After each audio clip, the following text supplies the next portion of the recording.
धर्म नगरी चित्रकूट धाम में फिलहाल हम मौजूद हैं और एक बार ये सदर की विधानसभा है और मौजूदा सिटिंग विधायक सदर के चंद्रिका प्रसाद उपाध्याय जी हमारे साथ में है। आपको बता दें ये पीडब्ल्यूडी से मंत्री भी का राज्य मंत्री का भी दर्जा इनके पास में है और हमारे साथ मौजूद है। सर 5 साल का वक्त लगभग बीतने को आ गया, तो क्या उपलब्धियां रही? 5 साल पहले क्या स्थिति थी, बाद में क्या बदलाव हुए? यदि चित्रकूट के संदर्भ में बात करें तो 5 वर्ष में यहाँ 7 बार मुख्यमंत्री जी आए, 2 बार उन्होंने परिक्रमा किया और चित्रकूट को एक पर्यटन केंद्र बनाने का उन्होंने प्रयास किया। ये धार्मिक नगरी है लेकिन उन्होंने इसको आधुनिक परिवेश प्रदान करने का प्रयास किया। आप जिन सड़कों से करबी से होकर के आए होंगे, आपने देखा वो कितने अच्छे मार्ग बने हुए हैं, लाइटिंग की व्यवस्था है। परिक्रमा मार्ग में भी आप देखे होंगे तो उत्तर प्रदेश के सारे भाग में शेडिंग है, शेड बने हुए हैं और बिजली का भी उन्होंने सब अंडरग्राउंड करा दिया। उन्होंने साउंड सिस्टम भी बनाया हुआ है जिसमें जब आदमी परिक्रमा करेगा तो राम धुन आती रहेगी, काफ़ी कुछ किया। और वहाँ पर राम दर्शन भी उन्होंने बनाया हुआ है।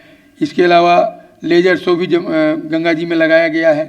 गंगा जी के में एक फुट ओवर ब्रिज भी बनाया है। बहुत सारा यहाँ पर किया है, गंगा आरती भी होती है। तो चित्रकूट का एक धार्मिकता के साथ आधुनिक परिवेश प्रदान करने की उन्होंने प्रयास किया है। और यहाँ कभी बहुत ज़्यादा डाकू हुआ करते थे, डाकुओं के लिए बड़ा कुख्यात था ये, लेकिन आज एक भी डाकू यहाँ शेष नहीं बचा है। कानून व्यवस्था की स्थिति बहुत अच्छी हो गई है।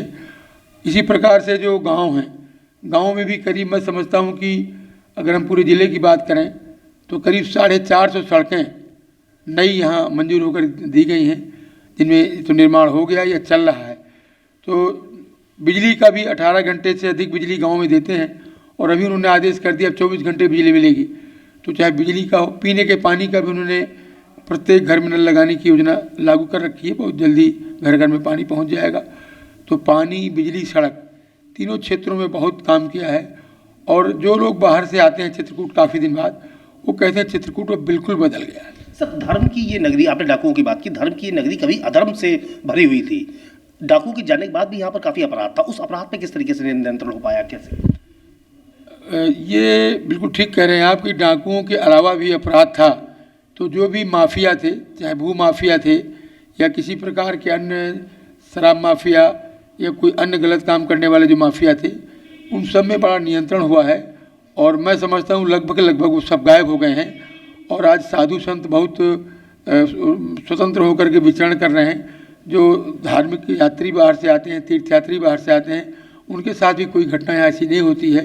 वो सब भी, चाहे गंगा में उनको नाव में घूमना हो, चाहे आरती का दर्शन हो, चाहे परिक्रमा करना हो, चाहे तीर्थ स्थल में जाना हो, किसी भी व्यक्ति को कोई भी एक छोटी से छोटी घटना भी कहीं नहीं होती।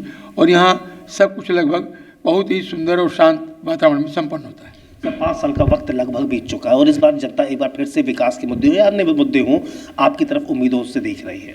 तो इस बार जनता को और क्या मिलने वाला है, ये बताइए। जनता को जो मिल गया, एक तो वो कायम रहे, जैसे कि लोगों को अनाज मिला, लोगों को विकास के तमाम काम मिले। अब जैसे पेंशन थी, पेंशन डबल कर दिया। पहले 500 रुपये पेंशन मिलती थी, अब चाहे दिव्यांग हो, चाहे निराश्रित महिला हो, चाहे वृद्धावस्था हो, सबकी पेंशनें दोगुनी हो गई। 500 की 1000, 10 डबल। तो वो सारी चीज़ें बनी रहें। या जो भी काम कंटिन्यूएशन में है, जैसे हमारे यहाँ एयरपोर्ट बन रहा है, हमारी सरकार आएगी तो बन जाएगा, जल्दी बन जाएगा, हवाई जहाज उड़ने लगेगा। हमारा एक्सप्रेस वे है, लगभग बन गया है, करीब 95% काम हो गया, 4-5 मिनट बाकी है। लेकिन अगर हमारी सरकार आई तभी वो पूरी होगी, क्योंकि हमें अपने काम से लगाव भी है और हमारी प्रतिबद्धता भी है, हमारा संकल्प भी है कि इन सब कामों करें। तो विकास के जो हमारे काम चल, एक दूसरा ये है कि अन्य सरकारों में देखा गया कि माफिया बड़ा हावी हो जाता है। ज़मीनों को कब्जा कर लेना, विकास के जो काम चल रहे हैं, ठेकेदार उसमें होते हैं, इंजीनियर होते हैं, उनके साथ जो है अभद्रता करना, उनसे पैसे छीनना, और एक ऐसा वातावरण बन जाना कि अराजकता उत्पन्न हो जाती है। तो हमें उस अराजकता को रोकना है, विकास के कामों को आगे बढ़ाना है और भी गति देना है। जो नए नए काम अभी शेष रहे हैं, उन कामों को भी आगे बढ़ाना है। इस प्रकार से हमारी सरकार के आने पर यही सारी चीज़ें होंगी। सर जीएमडी न्यूज़ की टीम ने इस 2022 चुनाव को लेकर आप लोगों से, जनप्रतिनिधियों से पहले पब्लिक से बात की है। पब्लिक से जानकारी ली है, तो कहीं ना कहीं जो बात निकल के सामने आई है, स्वास्थ्य सेवाओं की थोड़ी सी कमी की बात निकल के सामने आई है। तो क्या आने वाले समय में उसके ऊपर भी कुछ प्रयास होंगे? स्वास्थ्य सेवाओं में चूँकि कोरोना एक महामारी आई और कोरोना महामारी चूँकि सामान्य बीमारी के लिए हमारे पास अस्पताल भी हैं, डॉक्टर भी हैं, दवाई भी, सारी व्यवस्था है। लेकिन जब कोई महामारी आ जाती है इसमें लाखों लोग रोज़ बीमार होते हैं तो सारे साधन कम पड़ जाते हैं।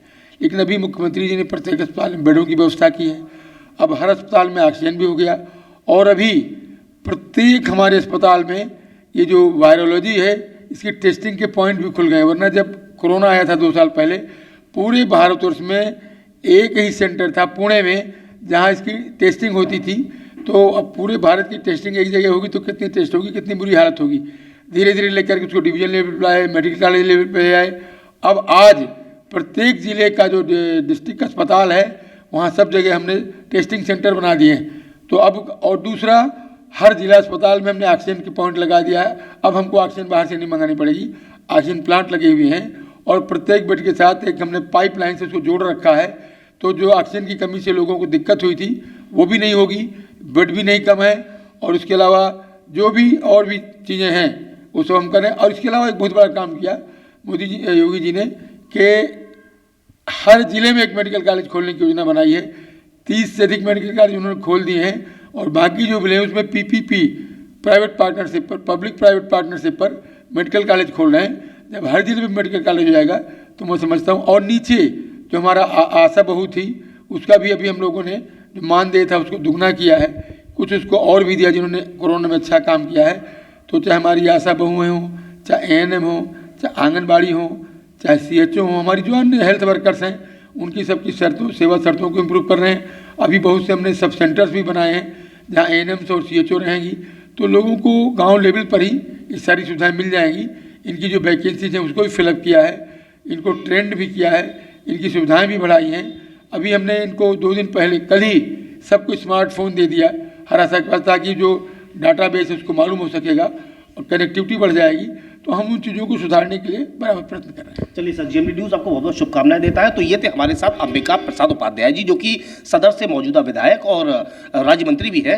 फिलहाल जिस तरीके से विकास के मुद्दों पर काम हुए, स्वास्थ्य सेवाओं के मुद्दों पर काम हुआ, अपराध के मुद्दों पर काम हुए, तो इन सारे कामों को लेकर पूरी तरीके से आश्वस्त है कि आगामी चुनाव में जनता इसका रिवॉर्ड इनको देगी। और इसके साथ ही जो नए विकास की योजनाएं हैं और जो नए उपहार हैं चित्रकूट की जनता के लिए वो भी इनके पास मौजूद है। अगर इस बार जनता की ओर से मौका मिलता है तो वो सभी जनता के लिए होंगे। कैमरा पर्सन बलराम पांडे के साथ विवेक दीक्षित, GMD न्यूज़, चित्रकूट। अगर आपको हमारा वीडियो पसंद आया हो तो हमें लाइक करें, सब्सक्राइब करें और ज्यादा से ज्यादा शेयर करें। और हाँ, बेल आइकॉन दबाना ना भूलें ताकि हर खबर का अपडेट आप तक पहुंचे तुरंत। आप हमें इंस्टा, ट्विटर और फेसबुक पर भी फॉलो कर सकते हैं। हमारी ID है @JMD News।